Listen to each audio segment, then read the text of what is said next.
नमस्कार दोस्तों, मैं advocate Vishnudhari Singh legal channel में आप सभी दर्शकों का स्वागत करता हूं। दोस्तों, आज मेरे वीडियो बनाने का टॉपिक है म्यूटेशन को कैसे कैंसिल कराएं। अगर रेवेन्यू अथॉरिटी म्यूटेशन को कैंसिल नहीं करते हैं तो सिविल कोर्ट से म्यूटेशन को कैसे कैंसिल कराएं, कौन कौन सा म्यूटेशन सही है और कौन म्यूटेशन गलत है। दोस्तों, आइए इसी बिंदु पर आज का यह वीडियो है। दोस्तों, जैसा कि आप जानते हैं, आप संपत्ति खरीदते हैं, आपके पास रजिस्टर्ड सेल डीड होता है या कहीं से संपत्ति आपको दान मिलती है, तो आप जाते हैं तहसीलदार के पास एक आवेदन देने के लिए कि पहले के जो मालिक हैं उनके नाम को हटा करके मेरे नाम को राजस्व रिकॉर्ड पर चढ़ा दिया जाए, यानी रिकॉर्ड ऑफ राइट पर चढ़ा दिया जाए। इस प्रक्रिया को म्यूटेशन कहते हैं दोस्तों, हिंदी में इसे दाखिल खारिज कहते हैं। दोस्तों, कभी कभी ऐसा होता है कि भू माफिया और सरकारी पदाधिकारियों में मेल हो जाती है। इसके चलते कोई गलत लोग जो है बिना रजिस्टर्ड सेल डीड के आधार पर आपके जमीन पर नाजायज रूप से जालसाजी करके म्यूटेशन करा लेता है और आपके संपत्ति पर कब्जा कर लेता है। दोस्तों, इससे बचने के लिए आज का ये वीडियो है। दोस्तों, मैंने आज के वीडियो का टॉपिक था कि म्यूटेशन कैसे हम कैंसिल कराएं। कोई भू माफिया अगर आपकी संपत्ति का जालसाजी करके या फ्रॉड करके म्यूटेशन करा लिया है, उसके म्यूटेशन को कैसे कैंसिल कराएं। इसके लिए सबसे बड़ा और लैंडमार्क जजमेंट है दोस्तों Jitendra Singh versus state of Madhya Pradesh का। 6 मई 2021 को इसका जजमेंट हुआ था दोस्तों। इसका साइटेशन नंबर है दोस्तों AIR 2021 सुप्रीम कोर्ट 4448 में। दोस्तों, इस केस के अंदर में ऑनरेबल सुप्रीम कोर्ट ने अपना फैसला सुनाते हुए कहा कि कोई भी म्यूटेशन का दस्तावेज मालिकाना हक साबित नहीं करता, यानी म्यूटेशन के दस्तावेज से आपके पास मालिकाना हक नहीं आता। इसीलिए और बिना मालिकाना हक का संपत्ति पर कब्जा रखना अवैध है। दोस्तों, इसी में सुप्रीम कोर्ट ने कहा कि सिविल कोर्ट में को भी पावर है म्यूटेशन कैंसिल करने का, लेकिन उसके लिए पहले आपको न्यायालय में अपना मालिकाना हक साबित करना होगा। उसके बाद आपका सिविल कोर्ट म्यूटेशन कैंसिल कर देगा, यानी सिविल कोर्ट का क्षेत्राधिकार है। दोस्तों, कभी कभी आप देखते होंगे कि तहसीलदार के ऑर्डर के अगेंस्ट में आप चले गए हैं DCLR के यहाँ, वहाँ भी आपका जालसाजी वाला जो फ्रॉड करके म्यूटेशन करा लिया है कैंसिल नहीं हुआ। तब आप चले गए ADM के यहाँ अपील किए, वहाँ भी आपका म्यूटेशन कैंसिल नहीं हुआ। आप DM के यहाँ चले गए, लेकिन उस व्यक्ति का प्रभाव जो है सरकारी स्तर पर बहुत आगे है, वो नेता टाइप का भी आदमी है, उसका म्यूटेशन DM साहब भी कैंसिल नहीं कर सके। ऐसी परिस्थिति में अब आपके पास क्या रेमेडी बची है। ऑनरेबल सुप्रीम कोर्ट ने अपने इस लैंडमार्क जजमेंट जितेंद्र सिंह बनाम स्टेट ऑफ मध्य प्रदेश में इसी के बारे में विस्तृत रूप से व्याख्या की है। इस केस के अंदर में अपना फैसला सुनाते हुए ऑनरेबल सुप्रीम कोर्ट ने कहा, आपकी संपत्ति पर कोई गलत म्यूटेशन करा लिया है तो direct civil court mutation cancel तो नहीं करता।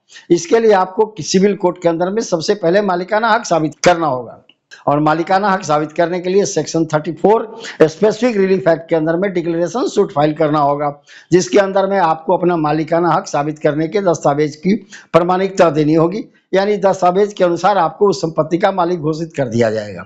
इसी केस में अगर वह व्यक्ति जो म्यूटेशन करा लिया है, जिसका जालसाजी से म्यूटेशन हुआ है, कोई फॉल्स रजिस्ट्री दस्तावेज लाया है, तो उसके रजिस्टर्ड दस्तावेज को कैंसिल कराने के लिए भी सेक्शन 31 स्पेसिफिक रिलीफ एक्ट के अंदर में प्रावधान किया गया है।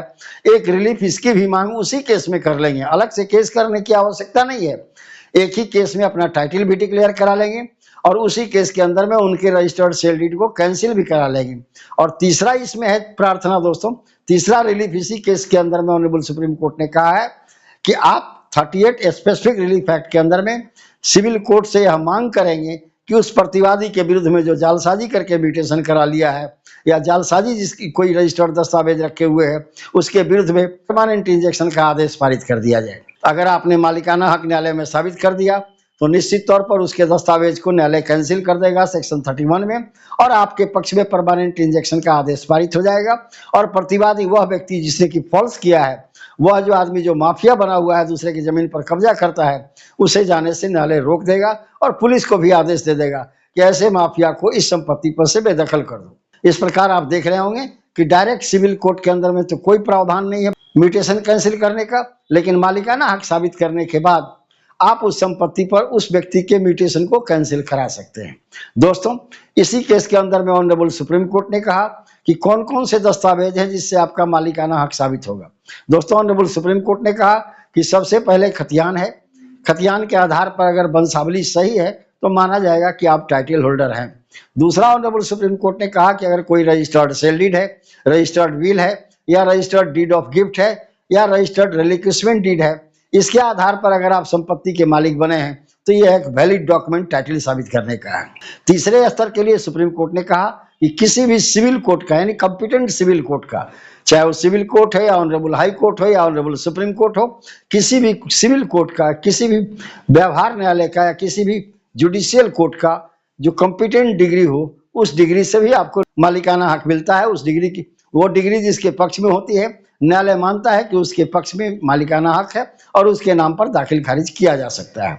तो दोस्तों, ये 3-4 दस्तावेज आपके समक्ष मैंने जो रखा वो मालिकाना हक साबित करने के दस्तावेज थे, जो ऑनरेबल सुप्रीम कोर्ट ने जितेंद्र सिंह वर्सेज मध्य प्रदेश के मामले में बताया। दोस्तों, इस प्रकार आज के वीडियो का टॉपिक भी यही था कि म्यूटेशन कैंसिल कराने के कौन कौन से तरीके हैं और कौन म्यूटेशन सही है, कौन म्यूटेशन गलत है। दोस्तों, वह म्यूटेशन सही है जो किसी खतियान के आधार पर वंशावली के द्वारा बनाई गई हो, या वह म्यूटेशन सही है जो रजिस्टर्ड डीड ऑफ गिफ्ट या रजिस्टर्ड सेल डीड या रजिस्टर्ड रिलिक्विशमेंट डीड या रजिस्टर्ड विल के द्वारा जो भी म्यूटेशन कराया गया हो वो सही है, अगर वो रजिस्टर्ड डीड जो है वैलिड हो तब। अगर वो रजिस्टर्ड डीड ही फॉल्स है तब तो म्यूटेशन भी आपका फॉल्स ही होगा।